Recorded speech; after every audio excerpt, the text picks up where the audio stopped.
lutamos. E é por quê? Por que nós trabalhamos e lutamos? Porque nós vencemos o diabo, nós vencemos as tentações, nós lutamos contra os leões que tem todos os dias estado ao nosso derredor. Por quê? Ele vai dizer, porque temos colocado a nossa esperança no Deus vivo.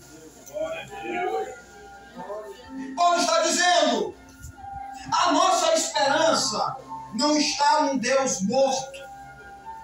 A nossa esperança não está num Deus feito de barro, de madeira. A nossa esperança não é uma estaca. Não.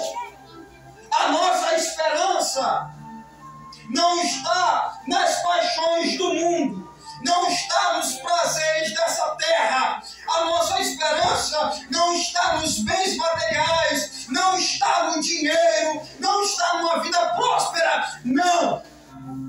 Paulo diz a Timóteo, Timóteo, nós trabalhamos, lutamos porque nós temos colocado a nossa esperança no Deus vivo, no Deus verdadeiro, no Deus que fala, no Deus que se comunica. A nossa esperança está nesse Deus. A nossa esperança está nele. Nós não podemos colocar a nossa esperança nos homens, nas pessoas. Sabe por que muitos estão depressivos hoje? Porque têm colocado as suas expectativas em pessoas, em coisas, em objetos. E não é assim. Tem colocado e depositado a sua confiança em amigos. Não. A Bíblia diz, pode por acaso, é uma pergunta, pode por acaso uma mãe esquecer de um filho que ainda amamenta? É uma pergunta. Pode existir? Pode. É uma pergunta que é feita. Pode existir uma mãe que possa esquecer do seu filho que ainda amamenta? Pode. Mas aí vem uma afirmação. Se caso exista uma mãe que faça isso com o filho, aí vem a afirmação dizendo, todavia, eu, o Senhor, não me esquecerei de ti. Sabe por quê? Porque quando nós confiamos em Deus, quando nós colocamos a nossa expectativa, a esperança em Deus, nós sabemos que Ele não irá nos abandonar. Nós sabemos que Ele não irá nos deixar. Nós sabemos que Ele não irá virar as costas para nós. Porque Ele mesmo diz, eis que eu estou convosco todos os dias, até o fim dos tempos. E outra vez Ele diz, olha, eu vou para o céu. E se eu for, eu virei. Ou seja, não vou deixar vocês aqui não. Eu virei outra vez. Sabe para quê? Para que aonde eu esteja, estejais vós também. Ou seja, Cristo disse, eu não vou deixar vocês órfãos. Eu vou enviar um outro Consolador que habitará dentro de vocês. Espírito Santo. Ou seja, meus irmãos, Paulo está dizendo, colocando a nossa esperança nesse Deus que está vivo. Ele está vivo. E é por isso que nós colocamos a nossa esperança nele. E aí, vírgula, ele diz, Salvador de todos os homens. Mas aí, ele é Salvador de todos. Ele veio para salvar todos. Mas Paulo colocou outra vírgula e diz, mas especialmente, principalmente, para os que creem. Jesus é Salvador, é ou não? Salvador. Ele é o Cordeiro de Deus que tira o pecado do mundo. Ele veio para salvar. Então ele é o Salvador. Agora, ele veio para salvar, ou para colocar à disposição, melhor ainda, a salvação para todos. Todos. Porém, nem todos querem a salvação. Nem todos buscam a salvação. Nem todos estão salvos. Nem todos irão ser salvos. Sabe por quê? Porque a salvação é para aquele que crê. Para aquele que acredita em Jesus Cristo de Nazaré. Ah não, eu vou para a igreja, eu vou para os cultos, mas só assim tá bom demais. Sinto muito lhe dizer, se tem alguém assim aqui, inferno do mesmo jeito.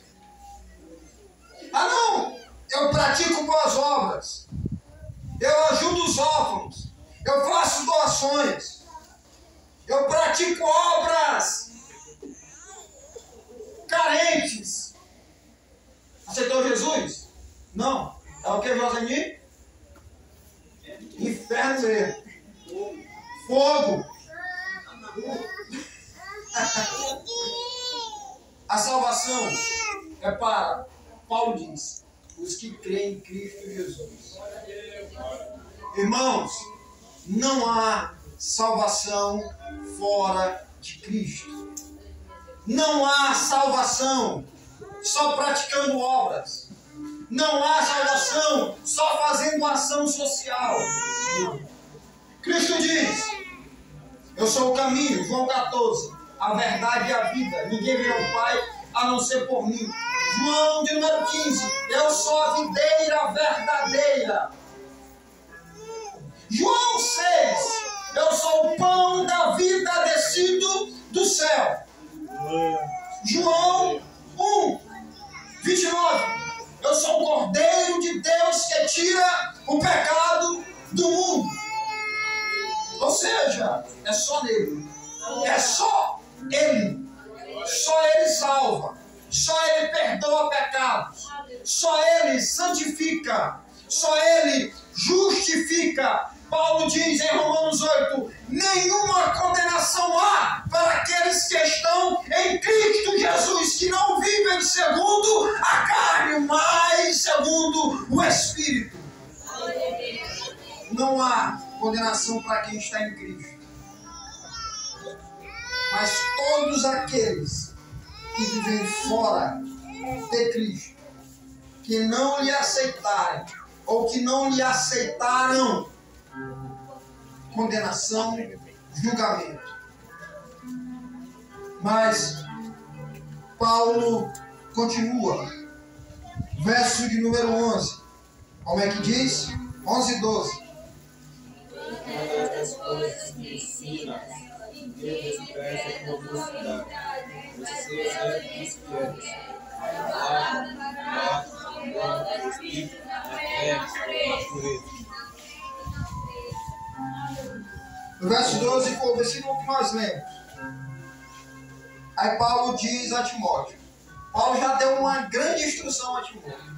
Paulo disse que o jovem é nutrido, o jovem que vive no Espírito, que é guiado pelo Espírito, ele vive nutrido da verdade. Ele rejeita as fábulas. Ele exercita-se na piedade. Ele trabalha, luta, porque suas esperanças estão no Deus vivo. O jovem guiado pelo Espírito Santo, ele é um jovem salvo porque crê em Jesus Cristo de Nazaré. E aí no verso de número 12, é o último versículo para que a gente possa encerrar, vai nos dizer, Paulo diz a Timóteo, Timóteo, ninguém te despreze pelo fato de você ser um jovem. mas ser um exemplo para quem, irmãos? Para quem? Gente, ele podia falar, seja um exemplo para o mundo, seja um exemplo para os tolos, seja um exemplo para aqueles que vivem uma vida longe de Deus. Mas aí Paulo vai mais profundo, ele diz, seja exemplo, Timóteo. É para os crentes mesmo, para os fiéis. Sabe por quê? Porque ser exemplo para um crente é mais difícil do que para um não crente. Você sabia disso? É mais difícil. Então Paulo diz, seja exemplo, Timóteo, para os fiéis. Porque se você conseguir, irmão, jovem, ser exemplo para os que estão dentro da igreja, consequentemente, para aqueles que estão fora da igreja, você também será um exemplo. Se você conseguir ser um exemplo verdadeiro, genuíno, para os que estão dentro da igreja, que servem a Cristo, você também será um exemplo na sua escola, na sua casa. Você será um bom filho, você será um bom aluno, você será uma pessoa boa na sociedade. Paulo diz, seja um exemplo para os fiéis, mas ele diz que esse exemplo não deve ser baseado no meu pensar. Não deve ser nas minhas características de entender as coisas. Não. Paulo diz, seja um exemplo para os fiéis na palavra. Ou seja, o primeiro exemplo que Paulo diz a Timóteo que ele deve ser, é ser exemplo na palavra de Deus. Viver a palavra de Deus. Se comportar conforme a palavra de Deus. A palavra de Deus, ela é espada de dois gumes. Ela corta tanto para um lado como para o outro. A palavra de Deus, ela é escudo. Ela protege. A palavra de Deus, ela é lâmpada. A palavra de Deus, ela também é luz para o caminho. A palavra de Deus, ela é fortaleza. A palavra de Deus, ela é alimento. A palavra de Deus, ela é que nos fortifica. A palavra de Deus, ela é os nossos calçados, é que calça os nossos pés no Evangelho. A palavra de Deus, ela é também aquela que nos edifica. A palavra de Deus é ela que nos consola. A palavra de Deus, ela também é a que nos exorta. A palavra de Deus, ela também é a que nos corrige. A palavra de Deus, ela também nos confronta quando estamos em pecado. A palavra de Deus é ela que traz o grande avivamento para nós, porque o livro de Salmo diz que a palavra de Deus é ela que despede sobre nós labaredas de fogo. A palavra de Deus, ela é também que nos ademoesta. A palavra de Deus é ela que nos mostra o caminho da verdade. A palavra de Deus é ela que julga as nossas ações, pois ela é a palavra de Deus. A palavra de Deus, ela é inspirada por Deus. A palavra de Deus, ela é santa. A palavra de Deus não contém erros. A palavra de Deus não muda, pois ela é imutável. É por isso que o Paulo diz, Timóteo, seja exemplo para os fiéis na palavra. Porque se você tiver a palavra de Deus como seu exemplo, você será uma pessoa bem-aventurada diante de Deus. Paulo diz, também no procedimento, que é na forma de ser. no agir, no como proceder, no como viver, que é no procedimento. E aí ele diz também, no amor. Você ama o seu inimigo? Quem é que ama o seu inimigo? Teve ali, levantou o corajoso ali. Disse que ama o inimigo dele. É um exemplo. Mas amar os inimigos é algo complicado, difícil e ruim. E é assim que Jesus nos ensina. Jesus disse que nós devemos amar os que nos perseguem. Sabe por quê? Paulo está dizendo no amor. A carta de Paulo escrita a Timóteo, ela foi escrita no ano entre 60 e 64 depois de Cristo. Justamente nesse período Nero tinha subido ao trono. E Nero tinha colocado em todas as províncias romanas perseguição aos cristãos. E Paulo está dizendo, também, seja exemplo no amor. Estão tentando te matar. Estão tentando te prender. Estão tentando tirar a tua vida. Ame. Jesus, na cruz, o que foi que ele fez para que os malfeitores que prenderam ele, para os que gritaram solte Barrabás, para os que lhe chicotearam, ele falou, Senhor, perdoe, porque eles não sabem o que fazem. Amor. Estevão, sendo apedrejado, Estevão disse, Senhor, não lhes impute este pecado. Amor. Então, viver no amor e na prática do amor e amar quem não lhe ama é algo complicado, difícil. E Paulo diz a Timóteo, seja exemplo também no amor. Seja exemplo para as pessoas no amor, na fé. Essa fé aqui significa devoção, a palavra grega. Seja exemplo na devoção. Ou seja, seja alguém devoto a Deus. Seja alguém que cultue ao nome do Senhor. Que se lhe entregue de corpo e alma a Ele. Que viva para Ele. E aí, ele coloca por último. E na pureza. Na santificação. Jovens, sejam puros. Busquem a santificação. Busquem viver uma vida reta, justa diante de Deus.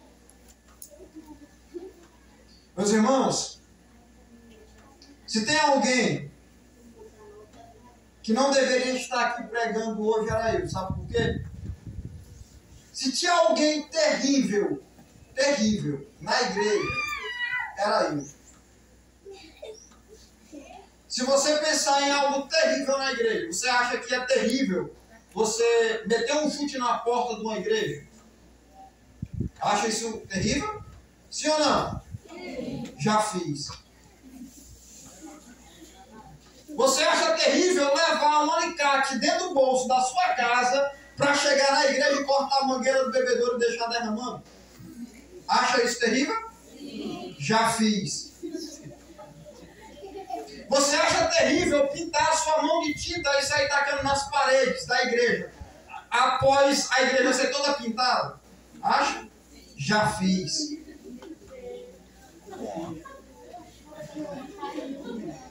Já fiz tudo isso. Já fiz, sabe o que mais? Ensaio geral, o ADESE. Na tempo era o ADESE, não havia o Juadese e o ADESE junto. Era só o ADESE e depois o Juadese.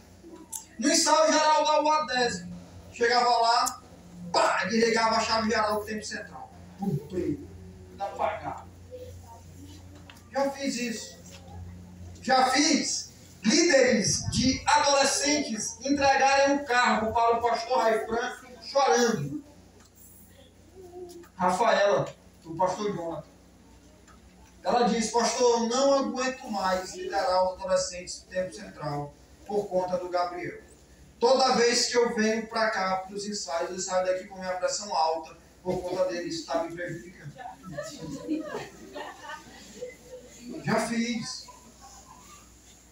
Já fiz o meu líder de adolescente depois que a missionária Rafaela saiu, o pastor irmão Neto, me segurar na parede, me levantar para me dar um murro na cara. Tudo isso, irmãos, só de raiva. Eu já fiz. Então, eu creio que eu acho que ninguém que aqui dentro fez isso, teve esse comportamento. Mas, no ano de 2015, no ensaio geral, que foi o primeiro ano que passou a ser o ADESE e o Juadese, que uniram os dois departamentos. A irmã Macília, lá do Sabac, eu já tinha dado muito trabalho durante os ensaios e tudo mais, e no último ensaio, a irmã Macília chegou e falou assim para mim, pegou no meu braço assim forte, me botou bem no banco da frente do Tempo Central, falou assim: eu só peço uma coisa para Deus. Eu quero que Deus te deixe mudo os 3 dias da festa. E meus irmãos, foi numa quinta-feira o ensaio. Foi dito e feito. Na sexta-feira eu amanheci assim, ruim da garganta. E quando chegou a noite eu fiquei sem voz. Aí fiquei sexta, sábado e domingo sem voz. Aí eu fui no comércio, comprei um caderninho pequeno, comprei uma caneta e comecei a escrever isso. Bora sair do vocal, bora fazer isso e passar. E banco, mano. Escrevendo. Ruim. Mas após esse congresso, minha irmã assumiu a mocidade do Tempo Central. E ela tinha acabado de casar. E ela falou assim: Gabriel, vamos dormir lá em casa hoje, porque meu esposo vai viajar amanhã.